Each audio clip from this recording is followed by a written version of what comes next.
When the world around you shakes, will you hold steady or will you break? Pressure will test you, stress will corner you, chaos will demand your reaction. But calm is not a gift, it is a discipline. The discipline to pause when others panic. The discipline to breathe when others lash out. The discipline to control what cannot be controlled. This is the mastery of emotional control, and if you learn it, no situation, no person, and no storm will ever shatter your focus or your peace. This audiobook will show you how. Chapter 1. Stop reacting, start commanding. Most people live their lives like slaves. Slaves to impulses, slaves to emotions, slaves to whatever external force pulls the strings that day. Someone cuts them off in traffic and they explode. Someone criticizes them and they spiral. Someone praises them and suddenly they feel valuable. That's not living, that's reacting. And reacting is weakness. Commanding is power. Understand this. A reaction is automatic. It requires no discipline. It's primitive. It's the lizard brain firing off with no filter, no direction, no higher purpose. A command, on the other hand, is deliberate. It's the conscious decision to control the moment instead of being controlled by it. That's the difference between a child and an adult, between a follower and a leader, between the average and the exceptional. Reacting is weakness. Commanding is power. Think about the last argument you saw, maybe at work. One person explodes, red face, raised voice, words spilling out like bullets. They think they're winning because they're loud, but everyone else in the room sees the truth. They lost. Why? Because they lost control. Meanwhile, the leader in that room doesn't raise his voice. He doesn't take the bait. He listens. He chooses his words carefully. He commands the tone. And in the end, his presence is the one that dominates. Not the one who exploded, the one who commanded. That's the lesson. You have a choice every day, every minute. You can react like a slave or command like a master. Reacting is weakness. Commanding is power. Here's the problem. Society conditions you to react. Social media is engineered to provoke you. Notifications are designed to hijack your attention. Headlines are written to trigger outrage. Algorithms are tuned to reward emotional explosions. Every tool around you is a trap built to keep you in reaction mode. Because the weaker you are, the easier you are to control. But you don't need to play that game. You don't need their permission to rise above it. You don't need to stay a pawn. You can reclaim command. And it starts with awareness. Here's the first step. Pause. When the impulse hits, when you feel the heat in your chest, when your blood pressure spikes and your fingers itch to fire back, pause. Just pause. That pause is your weapon. That pause is the line between weakness and strength. Most people never find it. They go straight from trigger to explosion. But you're not most people. You're training for command. In that pause, ask yourself, what outcome do I want? Not what feeling do I have? Not what insult did they throw? What outcome do I want to create right now? That's command. That's power. Say it again. Reacting is weakness. Commanding is power. Here's what commanding looks like. Someone insults you. Instead of reacting, you ask yourself, do I even need to engage? Half the time, the answer is no. Silence is the command. Someone criticizes your work unfairly. Instead of lashing out, you breathe. You listen.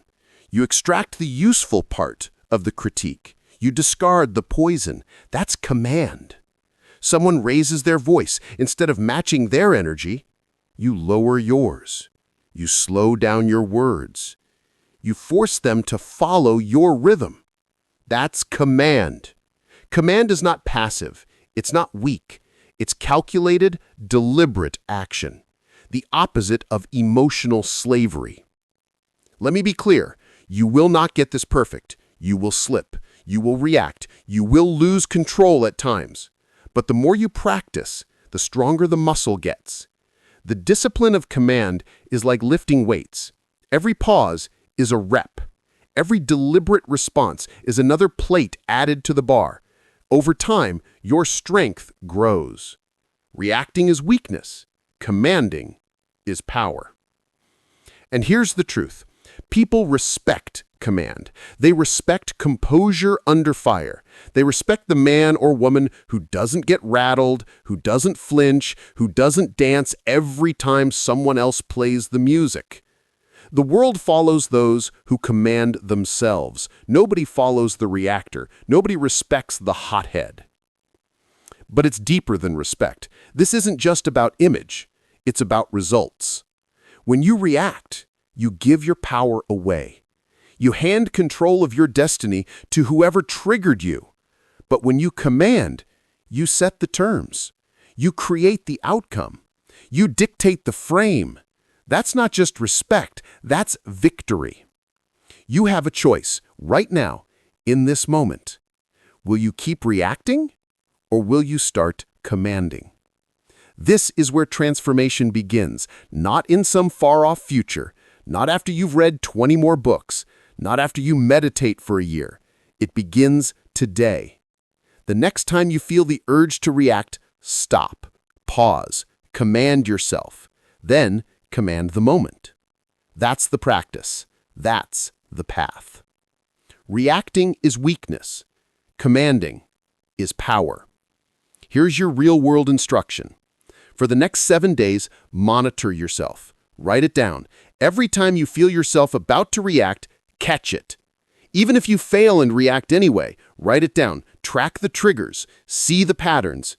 And then for every failure, visualize how you could have commanded instead. Rehearse it in your mind. That's how you rewire the habit. That's how you shift from weakness to power. You don't need anyone's permission to do this. You don't need approval.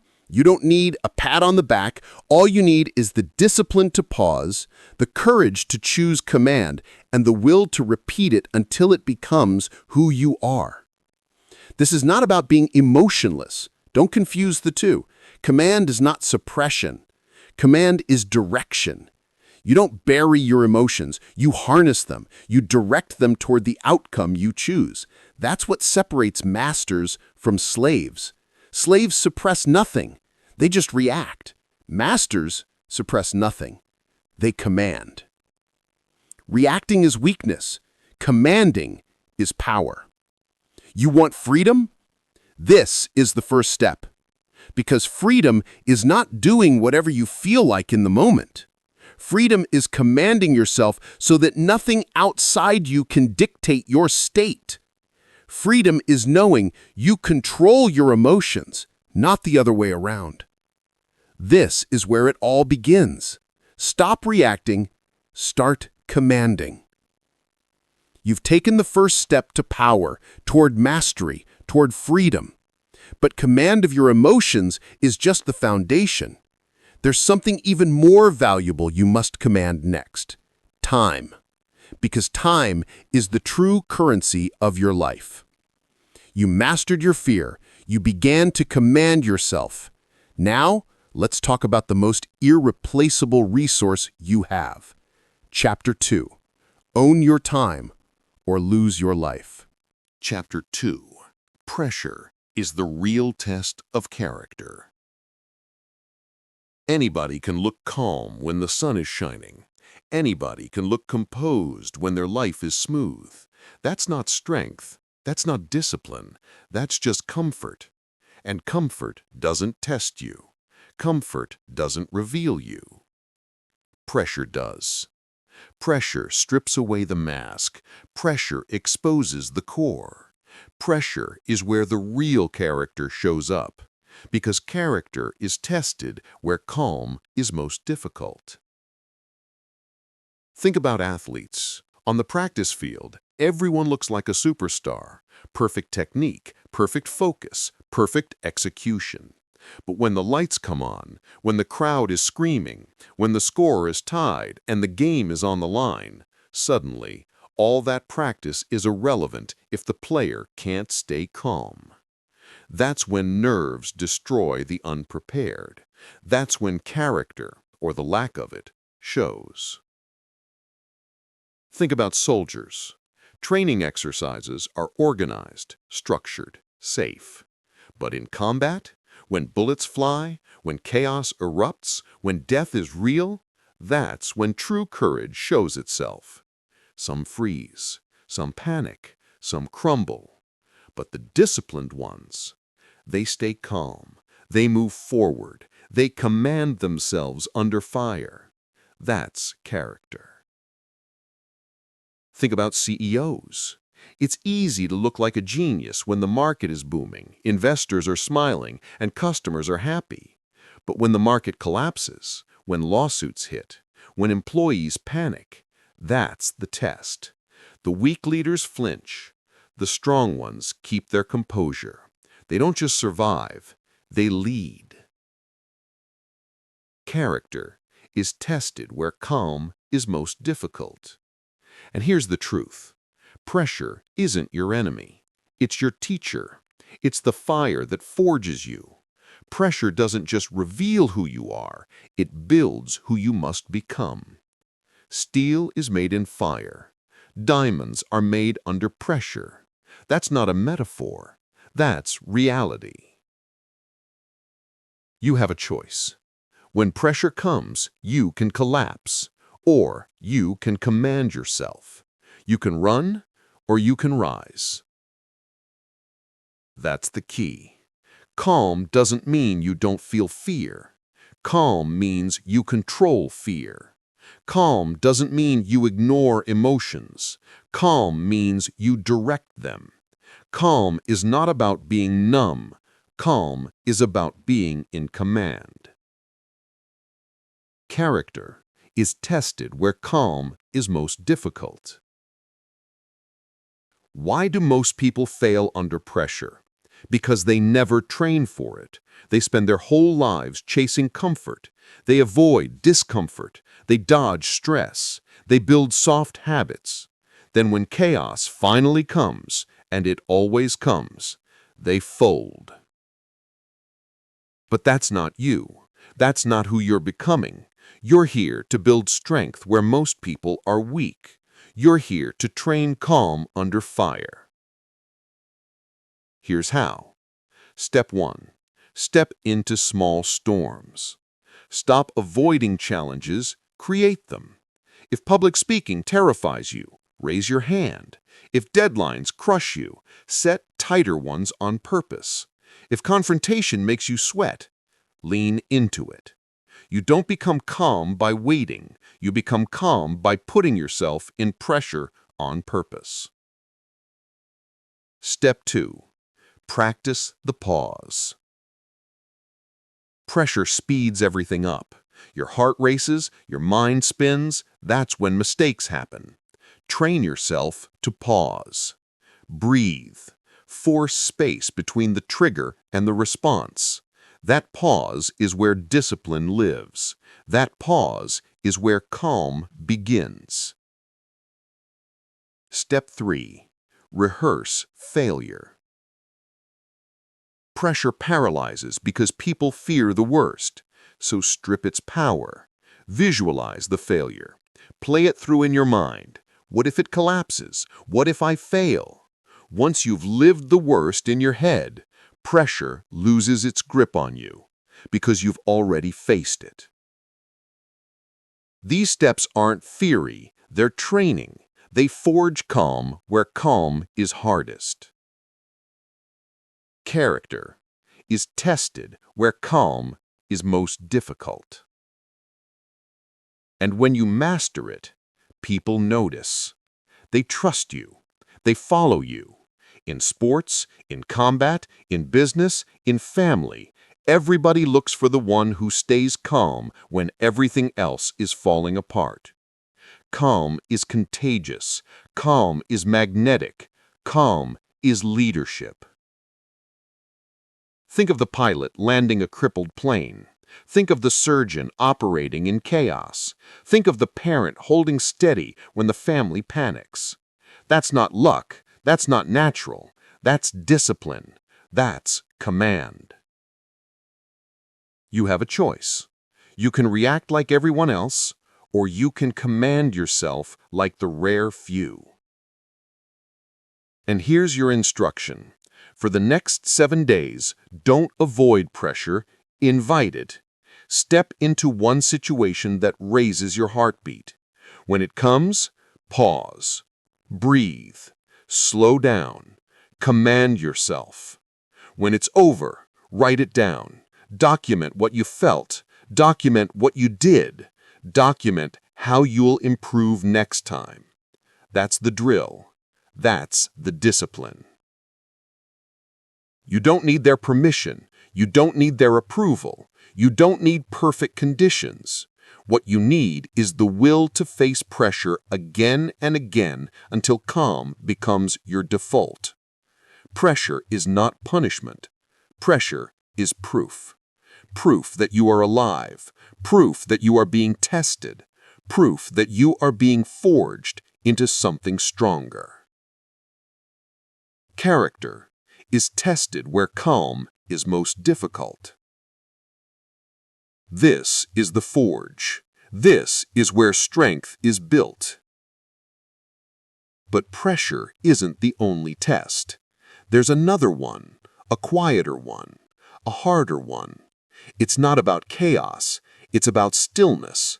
It's about what you do when no one is watching, when there's no noise, when there's no pressure. You faced the fire. You began to master calm. Now it's time to master the silence. Chapter 3. Breathe first, decide second. Your breath is your anchor. Your breath is your foundation. When your breath is shallow, your decisions are shallow. When your breath is steady, your decisions are strong. That's not philosophy, that's physiology. Control the breath, control the moment. In crisis, the body betrays you. Stress spikes your heart rate. Adrenaline floods your system. Your breathing shortens. And when your breathing shortens, your brain shuts down. Blood leaves the prefrontal cortex, the part of your mind that makes rational, deliberate decisions. That's why panicked people make panicked choices. They're literally starving their brain of oxygen. You have a choice. You can let your body control you, or you can command your body. You can let shallow breath dictate shallow decisions, or you can take control of your breathing and with it, command the moment. Control the breath, control the moment. In crisis, the body betrays you. Stress spikes your heart rate. Adrenaline floods your system. Your breathing shortens, and when your breathing shortens, your brain shuts down. Blood leaves the prefrontal cortex, the part of your mind that makes rational, deliberate decisions. That's why panicked people make panicked choices. They're literally starving their brain of oxygen. You have a choice. You can let your body control you, or you can command your body. You can let shallow breath dictate shallow decisions, or you can take control of your breathing and with it, command the moment. Control the breath, control the moment. Think about emergency room doctors. They face life or death decisions every day. Chaos all around, alarms blaring, patients crashing, family members screaming. And yet the best doctors don't rush blindly. They slow themselves. They center themselves. They take one deep breath before making the call. Why? Because they know the truth. You cannot make the right decision in panic mode. You must breathe first, decide second. Think about elite soldiers. Before breaching a door, before pulling the trigger, before stepping into danger, they breathe. They control their physiology, because if they don't, they die. That's how high the stakes are. Think about top athletes. at the free throw line with 1 second left, at the penalty kick in overtime, at the putt to win the championship. What do? They breathe. They use the breath as an anchor to still the storm inside. Calm breath, calm action, calm victory.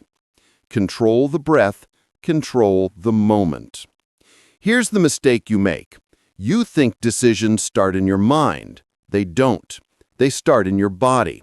A body out of control creates a mind out of control, and a mind out of control creates chaos. That's the cycle. But when you flip it, when you calm the body first, then direct the mind, you reclaim command. That's the key. You don't need their permission to slow down. You don't need the world's approval to take one deep breath. You just need discipline. Because in that single breath lies the power to shift from reaction to command, from panic to clarity, from weakness to strength. Control the breath, control the moment. Now let's get practical. How do you train this? How do you build the discipline of the breath so it becomes instinct under pressure? Step 1, awareness. Most people don't even notice how they breathe. They go through life with shallow, chest-level breaths. That creates constant tension, constant anxiety. So first, pay attention. Notice your breath. Right now. Is it shallow? Is it fast? Or is it deep, steady, controlled? Awareness is the first rep. Step 2, daily practice. Discipline is built in the quiet moments, not just the storms. Set aside 5 minutes every morning. Inhale for 4 seconds, hold for 4, exhale for 4, hold for 4. That's called box breathing. It trains your nervous system to stay steady. Do it daily, and calm becomes your baseline. Step 3, use it in the field. The next time you feel stress rising, before the argument, before the decision, before the chaos, pause. 1 breath, in, out, slow, deliberate, then act. That pause changes everything. That breath is the reset button that most people never push. Control the breath, control the moment. This is not weakness. This is not soft. This is command. The warrior who can slow his breath in the middle of battle is not weak. He's lethal. The leader who can slow her breath in the middle of chaos is not fragile. She's unshakable. It's not about being emotionless. It's about being disciplined. Not about ignoring fear, about commanding fear. Your breath is the lever that shifts you from chaos to clarity. Control the breath, control the moment. Now here's the real transformation. Once you master this, nothing can rush you. The world can spin, people can scream, deadlines can crush down. But inside, you are unshakable. You command time, because when you breathe, you slow the storm. You create space between the trigger and the choice, and in that space, you win.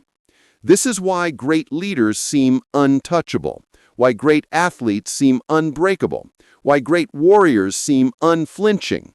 They are not immune to stress. They just know the secret. Breathe first, decide second. You have a choice. You can let shallow breath dictate shallow decisions, or you can take control. You can become the anchor in any storm. You can become the steady hand when others are shaking. You can become the leader people trust because you do not panic. You breathe. That's the key. So here's your instruction. For the next 7 days, practice deliberate breathing in 3 moments. First thing in the morning, right before a decision that matters, right before sleep. Anchor yourself with breath. Inhale slow, exhale slower. Feel the shift. Record what changes. Notice how your patience grows. Notice how your clarity sharpens. Notice how your decisions improve. That's transformation. You don't need a guru. You don't need a seminar. You don't need permission. All you need is breath, and breath is always with you. Your most powerful weapon is already in your body. Use it. Control the breath, control the moment. This chapter is not about breathing techniques. This chapter is about command, about using the most basic human function as the ultimate discipline tool. If you master your breath, you master your decisions. If you master your decisions, you master your life. And that's the connection. Discipline always begins inside, not outside, not with the crowd, not with the chaos, but with you, with your body, with your breath. Control the breath, control the moment. Now you've built the foundation of calm. You've learned to anchor yourself under pressure. But calm and clarity mean nothing if you waste the resource that matters most. Because there's one thing you can never get back. One thing more valuable than money, applause, or comfort. Time. You mastered your breath. You mastered the moment. Now let's talk about the true currency of your life. Chapter 4, Own Your Time or Lose Your Life. Chapter 4. Do not take the bait. Every day, the world throws bait at you. Insults, triggers, manipulation. People poking, prodding, trying to pull you into their chaos. They want your reaction. They want your energy. They want to drag you into their game. And the truth is simple. The moment you take the bait, you lose. Their bait is not your meal. You've seen it before. Someone gets insulted. Their ego flares. They fire back. Words escalate. Voices rise. The aggressor wins, not because they were right, but because they controlled the reaction. They set the trap. And the other person walked straight into it. That's not strength. That's weakness. Real strength is silence. Real strength is composure. Real strength is refusing to dance when someone else plays the music. Because when you don't take the bait, the aggressor is left powerless. They look desperate. They look small. Their bait is not your meal. Think of the workplace. A colleague throws a sarcastic jab in a meeting, hoping you'll snap. If you bite, you look unprofessional. But if you stay calm, if you stay silent, suddenly the room sees them for what they are: insecure, desperate, petty. You win by refusing to play. Think of relationships. Someone tries to trigger you with a guilt trip. They press your buttons. They want control. If you take the bait, you hand them power. But if you don't, if you stay calm, clear, firm, they lose their leverage. Manipulation only works on the weak.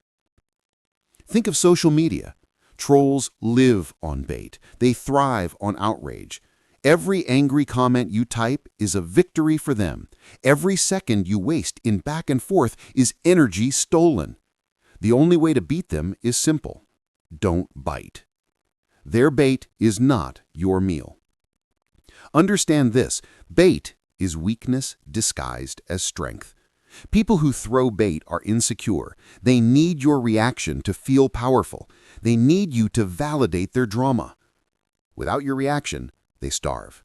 Without your reaction, they wither. That's the key. You have a choice. Every time someone dangles bait, you can grab it or you can let it rot. You can fuel their game or you can starve it. And when you starve it, you win. But here's the problem. Most people can't resist.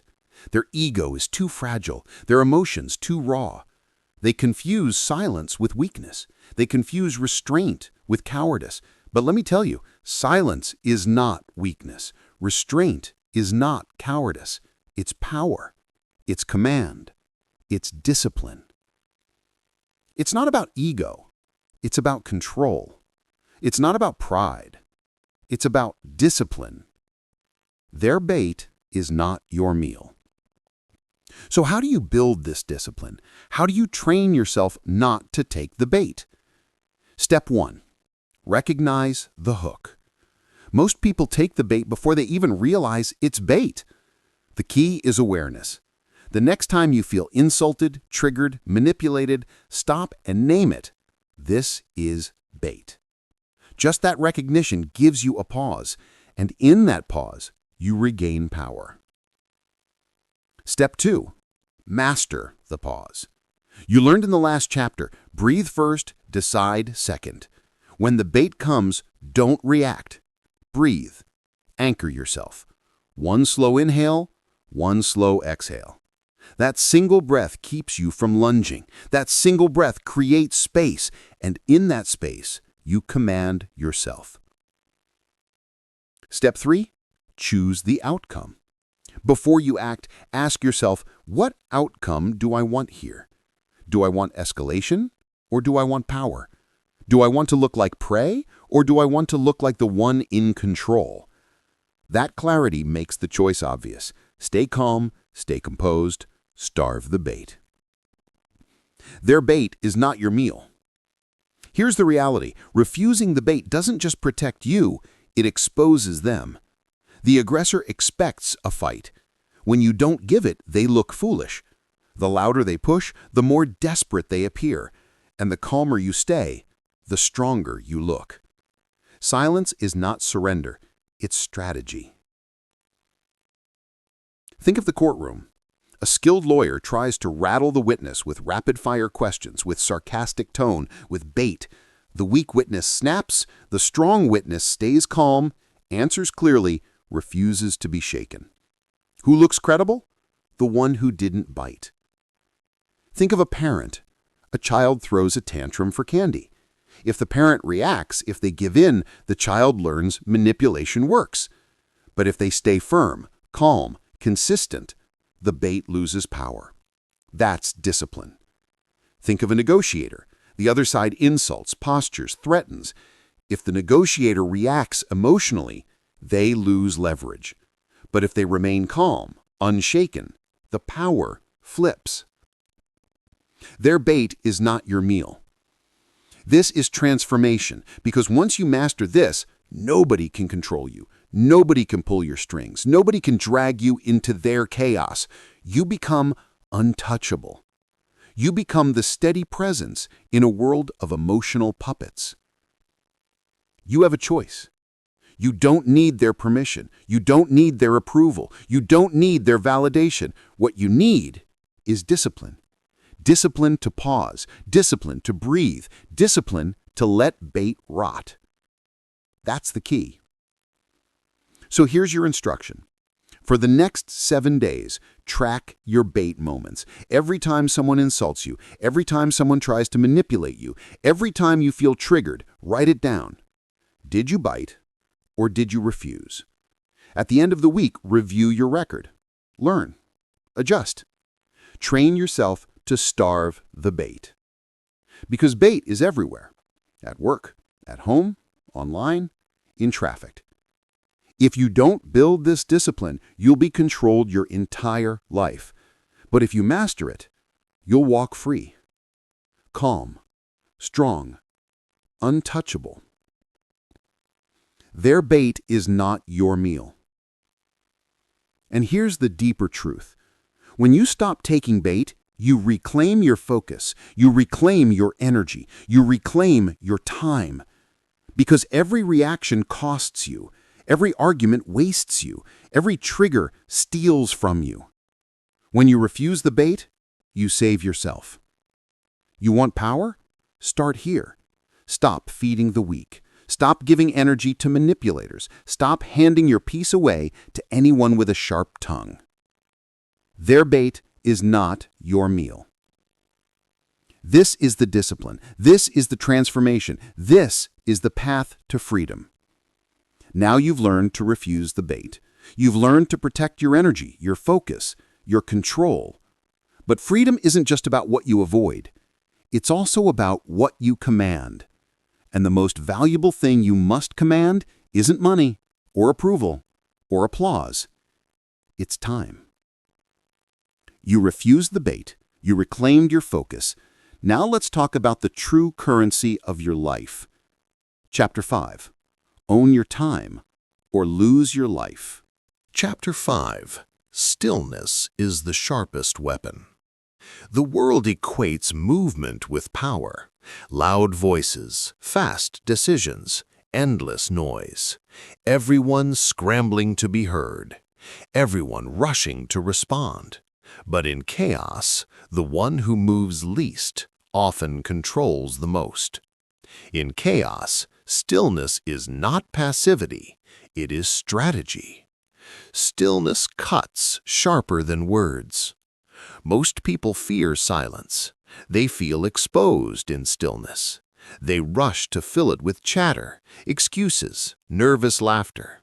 That's weakness. That's insecurity. True strength lives in stillness, because stillness is control. Stillness is command. Stillness is the weapon the undisciplined cannot use. Stillness cuts sharper than words. Think of professional negotiators. They know silence is their ally. When the other side finishes a demand, they don't rush to speak. They sit, they wait, they let the silence expand. And in that silence, the other side breaks. They reveal fear. They reveal insecurity. They over-explain. They give away leverage. Why? Because silence is unbearable for the weak. Think of interrogators. They ask a question, then they sit back. They say nothing. The guilty suspect squirms. They fidget. They ramble. And in their rambling, the truth leaks out. Not because of force, not because of threats, but because stillness was applied like a blade. Think of great leaders. When panic spreads, the weak leader screams louder than everyone else. The strong leader slows down. They speak less. They wait longer. And by waiting, by holding still, they absorb the room. They radiate power without noise. Stillness cuts sharper than words. You have a choice. You can join the noise. You can rush, scramble, react. Or you can command yourself to stay still, to hold your ground, to let the chaos rage around you while you remain unmoved. That's not weakness. That's dominance. Here's the truth. Most people confuse stillness with doing nothing. They see silence as surrender. But stillness is not surrender. Stillness is control. It's not about doing nothing. It's about doing only what matters. It's not about inaction. It's about discipline. It's not about fear. It's about focus. It's not about laziness. It's about leverage. Stillness cuts sharper than words. And here's why it works. Silence creates pressure. Pressure on the other person. Pressure on the room. Pressure on the situation. When you speak less, your words carry more weight. When you move less, your movements carry more impact. Stillness amplifies everything. But here's the challenge. Stillness requires discipline. Anyone can react. Anyone can ramble. Anyone can throw words like confetti. It takes restraint to hold still. It takes courage to stay quiet. It takes strength to let silence work for you. That's the key. So, how do you practice this weapon?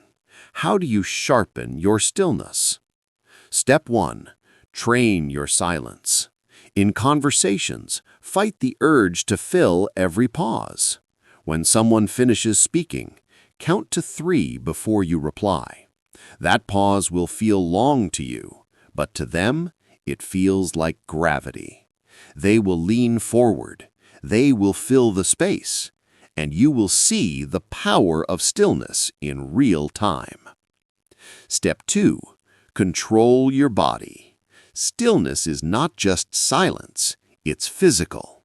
When you're under pressure, your body wants to fidget. It wants to pace. Train yourself to sit still, stand still, Move only with purpose. Every twitch, every flinch, give power away. Command your body, and you command the moment. Step 3. Weaponize patience. Stillness is patience in action. Don't rush decisions. Don't rush reactions. When someone pushes you, learn to delay. Wait longer than they can tolerate. That waiting is leverage. That waiting forces them to reveal themselves before you reveal yourself. Stillness cuts sharper than words. Think of poker players. The weak ones twitch, tap, chatter nervously. The strong ones sit motionless, revealing nothing.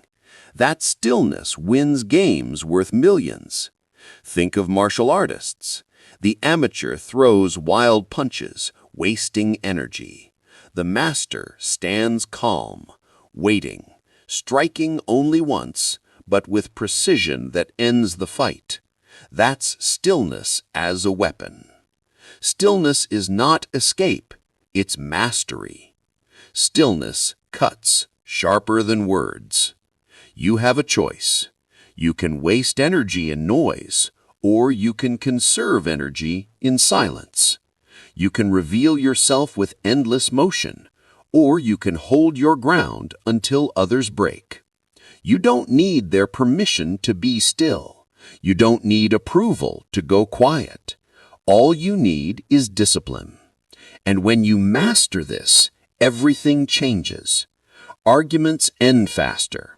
Negotiations tilt in your favor.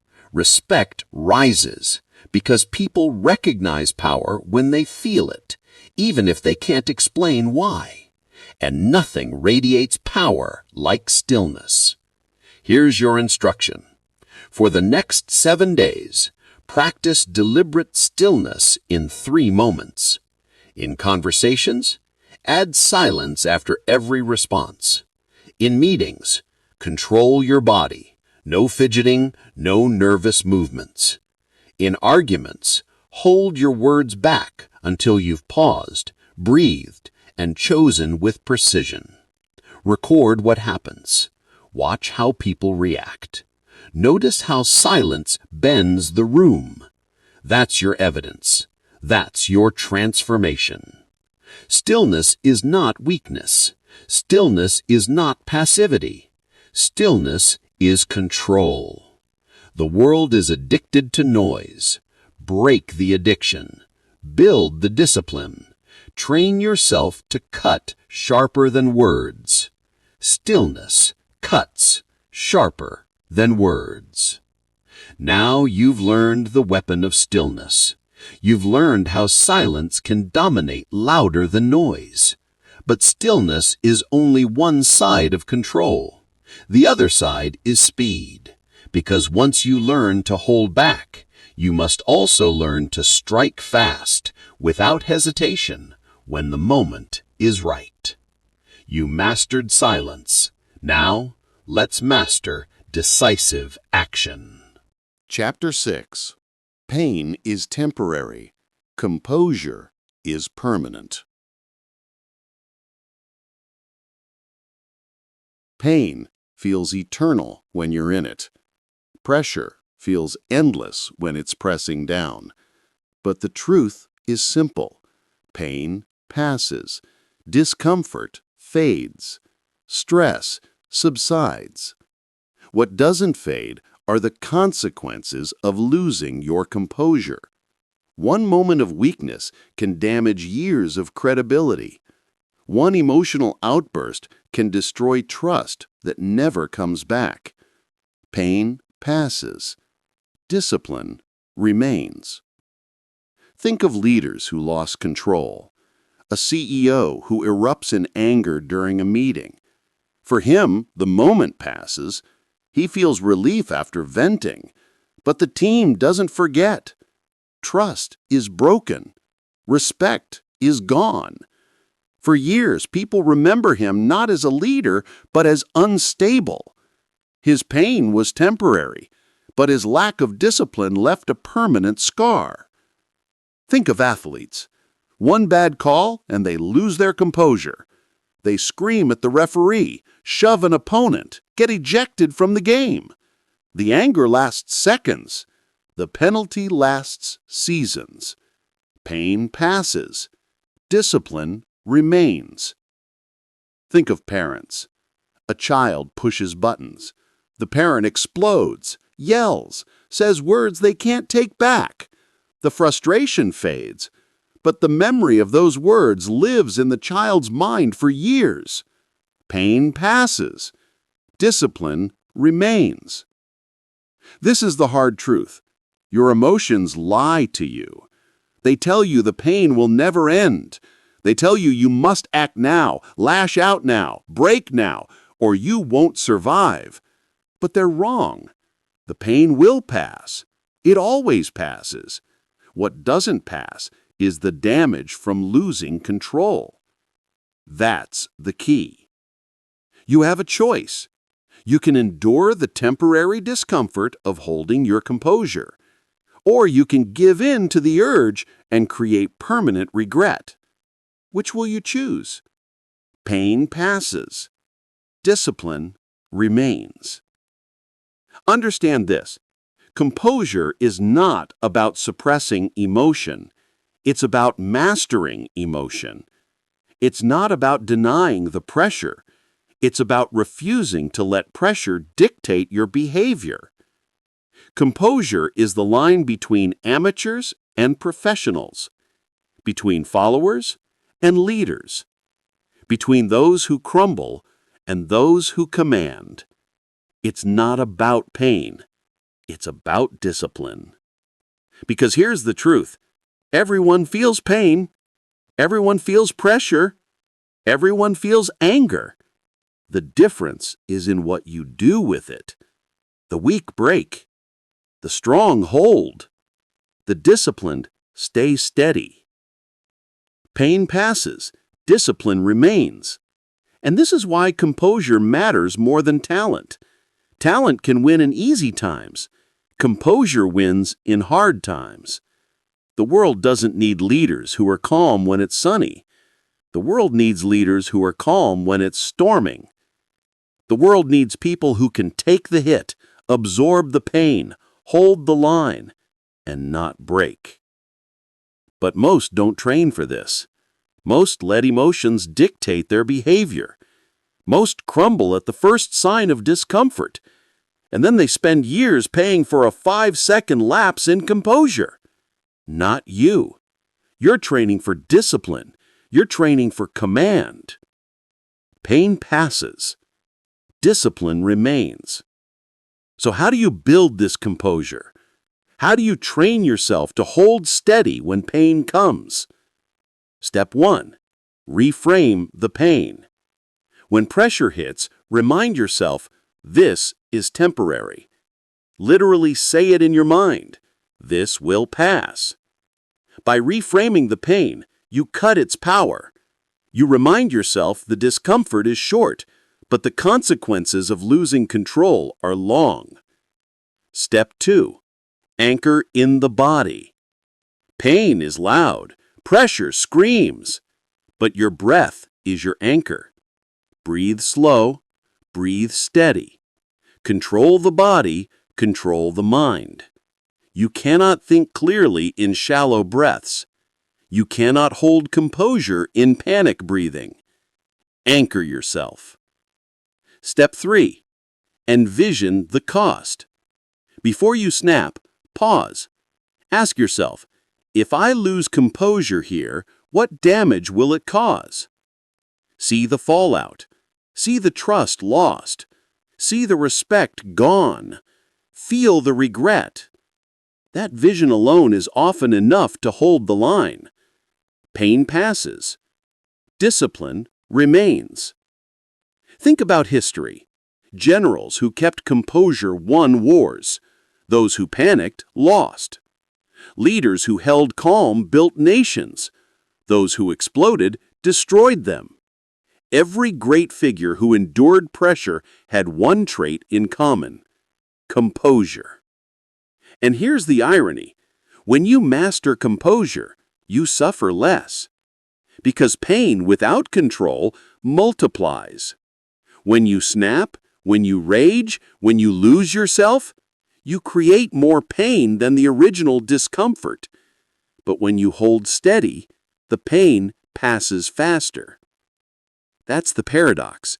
Composure feels hard in the moment, but it saves you from deeper suffering. Pain passes, discipline remains. And when people see your composure, they trust you. They rely on you. They follow you, not because you're perfect, but because you're steady. Because when chaos hits, you don't add fuel to the fire, you put it out. That's the power of composure. That's the weight of discipline. You have a choice every day, every conflict, every crisis. Will you break or will you hold? Will you react and regret, or will you endure and rise? You don't need their permission. You don't need their approval. You don't need applause. What you need is discipline. Discipline to absorb pain without breaking. Discipline to hold composure under fire. Discipline to remember that discomfort fades, but consequences last. That's the key. So here's your instruction. For the next 7 days, track your composure. Every time you feel pain, physical, emotional, mental, pause. Tell yourself, pain passes, discipline remains. Breathe, hold steady, refuse to let pain make your choices. Then write it down. Did you hold? Did you break? How can you improve? That log is your training ground. That log is how you sharpen composure into instinct. Because this is the truth. Pain will always come. Pressure will always find you. But you don't have to break. You don't have to crumble. You don't have to let pain control your story. Pain passes. Discipline remains. And you've now learned to endure pain without losing composure. You've learned to hold steady when pressure strikes. But composure is only part of mastery. Because while pain is temporary, there's something else that is eternal. Your word, your integrity, your commitments. You mastered composure. Now, it's time to master the promises you make to yourself. Chapter 7. Win the inner battle before the outer one. The loudest war you'll ever fight isn't out there. It isn't in a ring. It isn't in the office. It isn't against competitors, critics, or enemies. The loudest war is inside you. Panic, anger, fear, doubt. If you don't defeat them inside, you will never defeat anything outside. Win inside first or lose outside fast. Most people think their problems are external. They blame the boss. They blame the economy. They blame their enemies. But here's the truth. The enemy outside is never stronger than the enemy within. You don't lose because the world is hard. You lose because you weren't ready inside. Win inside first or lose outside fast. Think of a boxer. Before he steps into the ring, he isn't just fighting his opponent. He's fighting his own nerves, his own fear, his own doubts. The boxer who cannot calm his mind before the first bell has already lost. The punches don't matter if he's already defeated inside. Think of a soldier. The battlefield is chaotic, yes, but the real battle begins before the first shot. It begins with fear, with panic, with the voice that whispers, "You can't do this." If he loses to that voice, he's useless on the field. Think of a CEO. Before walking into a high-stakes negotiation, the real fight happens in the mind. Anxiety, imposter syndrome, what-ifs. If the inner war is lost, the deal collapses before the first word is spoken. Win inside first or lose outside fast. This is the law. You cannot control the outer world until you control your inner world. You cannot command others until you command yourself. The inner battle always comes first. But here's the problem. Most people never train for the inner war. They're so obsessed with the outer fight, money, status, competition, that they never realize their undoing starts in their own head. And when the world pressures them, they collapse. Not you. You're here to train differently. You're here to master the inside before you face the outside. Win inside first or lose outside fast. So how do you do it? How do you defeat panic, anger, fear, doubt before they destroy you in the real fight? Step 1. Visualize the battle. Every great warrior rehearses. The boxer doesn't just train punches, he trains calmness in his mind. He pictures the crowd, he pictures the noise, he pictures his fear, and he pictures himself calm. You must do the same. Before the meeting, before the argument, before the test, see it, see the fear, then see yourself composed. That mental rehearsal is your first victory. Step 2. Breathe into control. Your breath is the lever of the inner war. When panic rises, when anger surges, when fear screams, you breathe. Slow, deliberate, controlled. That breath tells your body, I am in command. And once the body obeys, the mind follows. Step 3. Speak the truth to yourself. Fear is a liar. Doubt is a liar. They whisper worst-case scenarios. They predict failure. But you don't need to believe them. Speak truth back, out loud if you must. I am prepared. I am steady. I am in control. Those words aren't fluff. They are weapons. They cut through lies and anchor you in discipline. Win inside first or lose outside fast. And here's the payoff. When you win the inner battle, the outer one becomes easier because you're no longer fighting two wars. You're no longer wasting energy wrestling with yourself while facing the world. You're free, you're clear, you're focused. Think about an argument. If you walk in angry, you've already lost. You're fighting yourself and the other person. But if you calm yourself first, you're only fighting one war, and you control the terms. Think about competition. If you doubt yourself before it begins, you've already lost. You'll hesitate. You'll flinch. But if you win inside first, if you know you're steady, disciplined, ready, you fight from strength. Stillness inside creates dominance outside. Win inside first or lose outside fast. This is the secret few will tell you. The real enemy is internal chaos. If you can defeat that chaos, you can defeat anything outside. But if you let it win, no amount of talent, strategy, or luck can save you. You have a choice every morning, every conflict, every challenge. Will you enter the fight already beaten by yourself, or will you walk in with victory already won inside? That's the key. Here's your instruction. For the next 7 days before every important task, stop. Close your eyes. Visualize a battle. See the nerves. See the pressure. Then picture yourself calm. Picture yourself steady. Picture yourself winning inside before you act outside. Then breathe. Then move. That ritual will transform you. That ritual will anchor you. Because here's the truth. If you can't command yourself, you'll never command the room. If you can't master your fear, you'll never master the fight. If you can't win inside, you will always lose outside. Win inside first or lose outside fast. This is discipline. This is transformation. This is power.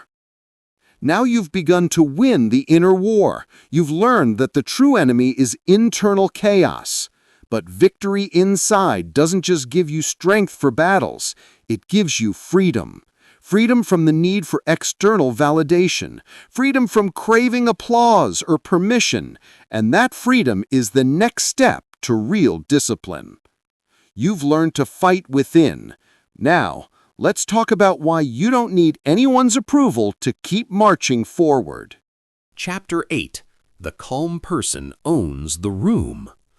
When chaos hits, when voices rise, when panic spreads, who do people look at? They look at the calm one, always. Because calm radiates authority. Calm is presence. Calm is power. Calm is dominance. Most people think dominance comes from volume, from aggression, from throwing weight around. But the truth is the opposite. The loudest person in the room rarely has control. The calmest person does. Because calm isn't just composure, it's gravity. Calm is dominance. Think of a commander in battle. The field is chaos, gunfire, smoke, shouts, fear spreading like wildfire. But the commander who stays calm, who speaks steady, who gives clear direction, he earns trust instantly. Troops rally around him, not because he screams the loudest, but because he radiates control. Think of the boardroom. One leader is rattled, snapping at questions, defensive with every challenge. Another sits still, listens fully, responds slowly, without raising their voice. Which one does the room respect? Which one owns the meeting? It's the calm one, always. Think of family. Children feel the anxiety of parents like electricity. If the parent panics, the children collapse. But when the parent holds calm, even in crisis, the family steadies. Calm doesn't just dominate, it inspires. Calm is dominance. Here's the truth. Calm destabilizes opponents. The aggressor wants you reactive. They want you flustered. They want you triggered. But when you stay calm, you steal their weapon. They push harder, and it backfires. The louder they get, the weaker they look. The calmer you remain, the stronger you appear. That's the key. You have a choice. When pressure rises, when people provoke, when situations spiral, you can join the chaos, or you can anchor yourself in calm. If you join the chaos, you're forgettable, replaceable, just another loud voice in the storm. But if you choose calm, you stand out, you command attention without asking for it. Calm is dominance. This is why calm people are magnetic, why calm people draw respect, why calm people are trusted. Because calm signals mastery, it signals confidence, it signals control. People follow calm because calm means safety. Calm means stability. Calm means strength. It's not about arrogance, it's about discipline. It's not about pretending, it's about command. So how do you build this calm? How do you train to radiate authority instead of leaking chaos? Step 1. Slow your tempo. The chaotic person rushes, words fly fast, movements are jittery. Train yourself to slow everything down. Speak slower, move slower, walk into rooms slower. That slow tempo radiates calm, and calm radiates dominance. Step 2. Master your tone. Volume isn't authority, steadiness is. Keep your voice even, firm, low. The more pressure rises, the more you lower your tone. That contrast destabilizes chaos and pulls people toward you. Step 3. Command your posture. The body speaks louder than words. Fidgeting signals weakness. Jerky movements signal insecurity. Sit still. Stand tall. Move only with purpose. Physical calm creates mental calm. Mental calm radiates authority. Calm is dominance. Think of interrogators again. The suspect shouts, paces, lashes out. The interrogator, calm, steady. The suspect burns energy.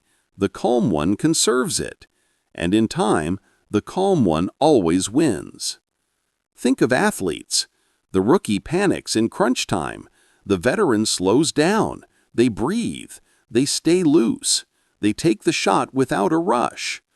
Calm under pressure doesn't just look dominant, it delivers results. Think of history. Leaders who stayed calm in the storm became legends. Lincoln during Civil War, Churchill during bombings. Their calm wasn't passive, it was power. It gave nations strength. Calm is dominance. You don't need their permission to stay calm. You don't need approval to radiate authority. You don't need applause to own the room. All you need is discipline. Discipline to breathe, to slow down, to hold composure when others crack. And when you master this, rooms shift. People stop when you speak. Opponents stumble. Followers lean in. Not because you forced them, because calm made you the anchor in the storm. That's the transformation. Here's your instruction. For the next 7 days, in every conversation, practice slowing your pace. Let others finish talking. Pause before you respond. Lower your tone when emotions rise. Hold your body still. Test the power of calm, and then watch. Watch how people react. Watch how their energy bends toward yours. That's the proof. That's the discipline. That's how you build calm into dominance. Calm is dominance. But remember, calm doesn't mean passive. Calm doesn't mean weak. Calm means you choose when to strike. Calm means you conserve your energy until it matters. Calm means you own the moment, not that the moment owns you. You have a choice. You can live like the majority chasing attention with noise, or you can live like the few commanding attention with calm.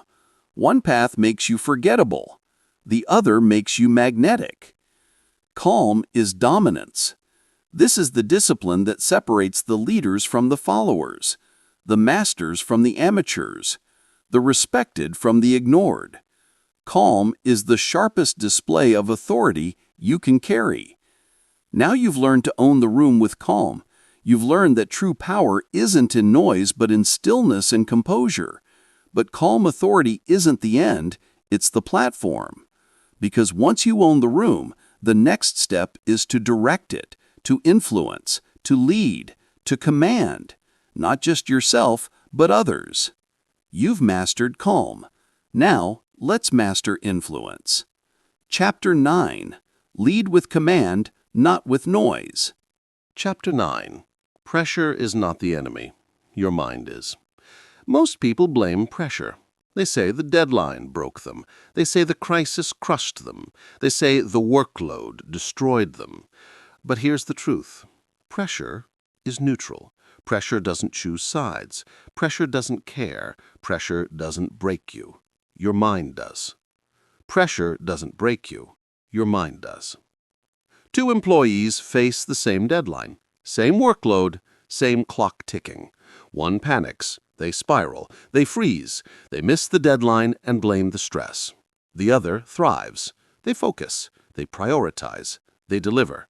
Same pressure, different mind. Pressure was never the problem. The problem was how the mind interpreted it. Pressure doesn't break you. Your mind does. That's the reality. External stress is not the enemy. Stress is just stimulus. It's data.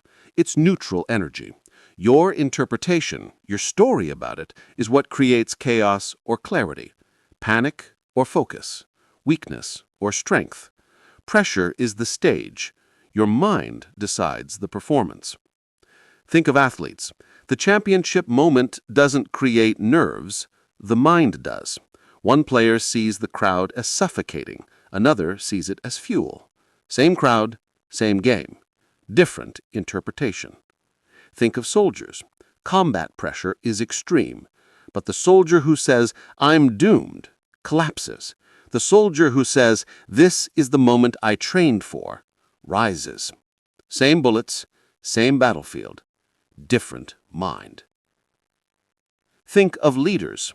Market crashes, companies stumble, investors panic, weak leaders spiral with the pressure.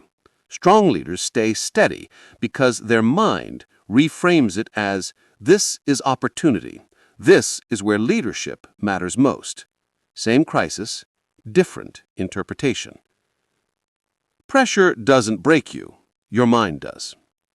This is why you must stop blaming the external. Stop saying, it was too much. Stop saying, the stress broke me. Pressure didn't break you. Your undisciplined mind did. And if the mind created the problem, the mind can solve it. You don't need their permission to shift perspective. You don't need approval to rewrite the story. You don't need the world to ease up before you get stronger. What you need is discipline. Discipline to pause, discipline to reframe, discipline to act with clarity instead of collapsing in fear. That's the key. Here's your instruction. For the next 7 days, every time pressure hits, write down your first thought. Capture the story your mind tells, then rewrite it. Turn too much into my test. Turn I'm not ready into this is my training. Track this daily. Watch how your energy shifts. Watch how your clarity improves.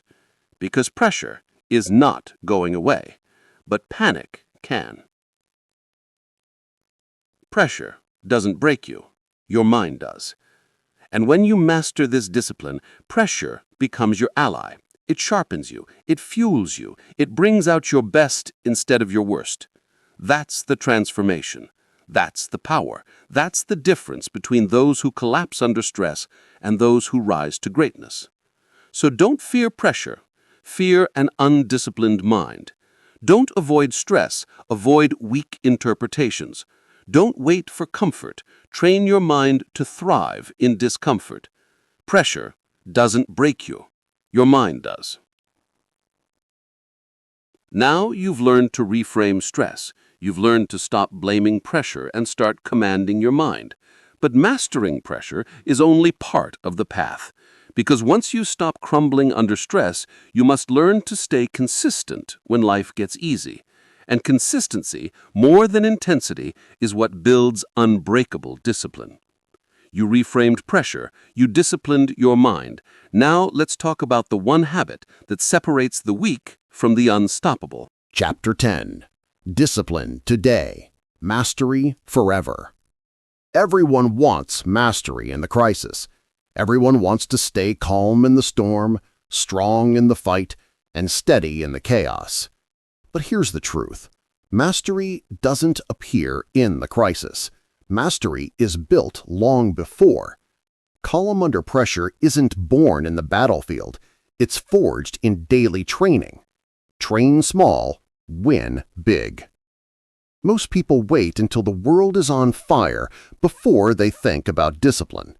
They crumble, then promise themselves they'll do better next time. But the ones who rise, the ones who own chaos, they didn't start training in the fire. They started training in the quiet. Train small, win big. Think of soldiers. Their discipline doesn't come from combat. It comes from drills, endless repetition, hours of small, controlled discomfort. That daily training builds instincts that save lives when the bullets fly. Think of athletes. Their clutch performance doesn't come from the spotlight.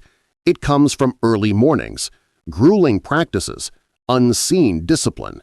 Those small choices, repeated daily, turn into mastery under pressure. Think of leaders. Their calm in crisis doesn't come from luck. It comes from habits. Journaling, fasting, meditation, cold showers, intentional discomfort, training the mind and body to remain steady no matter what. Train small, win big. Here's the mistake you make. You want to skip the small reps. You want to be calm in the big moment without training in the small ones. That's like expecting to lift 300 pounds without ever touching the bar. It doesn't work. The big wins are built on small disciplines. That's the key. You have a choice. You can keep waiting for crises and hoping you'll rise, or you can build yourself every day so that when the storm comes, you don't hope, you know. Train small, win big. So what does this daily training look like? What are the practices that forge calm and discipline? Step 1. Cold exposure. Cold showers, ice baths, it doesn't matter. What matters is this: you train your body to remain calm in discomfort. The water shocks you, your breath races, but instead of panicking, you control it, you slow it. That training transfers. In life, when chaos hits, you already know how to breathe through it. Step 2. Fasting. Skip a meal. Delay gratification. Train yourself to control desire. Hunger comes. Cravings hit, but you don't obey. You command. That's discipline. That's composure. Step 3. Daily silence. Sit still. No phone. No noise. Just you and your mind. It will scream. It will fidget. It will panic.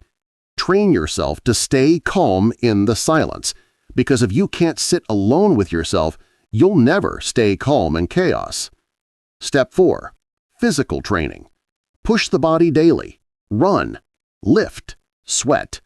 Train when you don't feel like doing it, because the discipline to move when you're tired builds the muscle of doing what must be done whether you want to or not.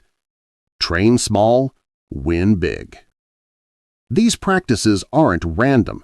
They are intentional discomfort. They are rehearsal for chaos. They are micro-crises you create so that when a real crisis comes, you're ready. You don't need their permission to do this. You don't need approval to train. You don't need applause for your discipline. The work is quiet. The work is daily. The work is unseen. But the results show up when everyone else collapses and you stay steady. Train small, win big. Understand this. The real battle is consistency, not intensity. Anyone can push hard once. Anyone can stay calm once. But mastery isn't one victory. Mastery is discipline repeated until it becomes identity. You don't brush your teeth once and call it hygiene. You don't lift weights once and call it strength. Discipline works the same way. Every rep counts. Every day matters. Train small, win big. Think of monks. Their legendary calm wasn't built in chaos. It was built in rituals. Small, consistent disciplines repeated for years until their minds became unshakable. Think of special forces. Their composure under fire wasn't born in battle. It was built in training, sleep deprivation, hunger, endless drills, small hardships that built massive resilience. Think of champions. Their trophies weren't won on game day. They were won in the lonely hours when nobody watched. Train small, win big. So here's your instruction. For the next 7 days, choose one daily discomfort. Just one. Cold shower, skipped meal, morning workout, 10 minutes of silence. Pick it. Commit to it. Do it daily, and don't stop when it gets uncomfortable. That's the whole point. That discomfort is the rep. That rep is the growth. Record it. Track it. Build the muscle, because each small discipline you stack creates a foundation, and that foundation is what will hold you steady when the big storm comes. Train small, win big. You want mastery? Stop chasing the dramatic. Stop waiting for the crisis to prove yourself. Start stacking the daily wins. Small disciplines, daily habits, quiet victories. That's the road. That's the way. Because one day the crisis will come. The pressure will hit. The world will watch, and in that moment, you won't need to pretend calm. You won't need to fake composure. You'll simply do what you've trained to do, because mastery won't be an act. It will be who you are. Train small, win big. Now you've learned that discipline today creates mastery forever. You've learned that calm under pressure isn't magic. It's built, rep by rep, in daily training. But there's one final level to this.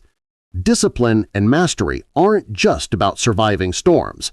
They're about transforming you into someone who can lead others through storms.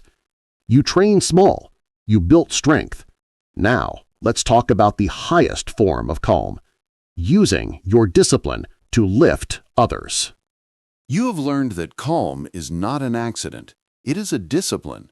You have seen that under pressure, character is exposed, that breath is your anchor, that silence is your weapon, that composure outweighs anger, and that the calm person always owns the room. You cannot fake this discipline. You must train it daily. You must build it in small moments so that in the storm you do not crumble. The world does not need more reactors. It needs commanders. The world does not need more panic. It needs poise. From this moment forward, practice calm as a discipline, not a suggestion. When chaos comes, and it will be ready. Now the challenge is simple. The next time pressure arrives, will you collapse or will you command? Choose command. Choose calm. Choose discipline.